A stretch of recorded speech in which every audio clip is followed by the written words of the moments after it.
विटा येथील काँग्रेस सेवा दलाच्या वतीने आयोजित केलेल्या कार्यक्रमात सेवा दलाचे सांगली जिल्हा अध्यक्ष अजित ढोले, सांगली जिल्हा सेवा दलाचे महासचिव बारटक्के, मिरज तालुका सेवा दलाचे अध्यक्ष भोसले व सांगली जिल्हा सेवा दलाचे उपाध्यक्ष प्रमोद साठे यांच्या उपस्थितीत विशालदादा पाटील यांना पाठिंबा जाहीर केला।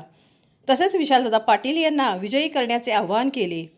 यावेळी वंचित बहुजन पक्ष विटा शहर समतावादी समाज पक्ष खानापूर तालुका अध्यक्ष दिनकर वायदंडे यांनी विशालदादा पाटील यांना पाठिंबा जाहीर केला। त्याबद्दल त्यांचे जाहीर आभार व धन्यवाद मानण्यात आले। यावेळी उपस्थित खानापूर तालुका अध्यक्ष मच्छिंद्र महापुरे, खानापूर तालुका उपाध्यक्ष राजू साठे, शहाजी कांबळे, शैलजाताई भिंगारदेवे, दिनकर वायदंडे तसेच अनेक कार्यकर्ते उपस्थित होते।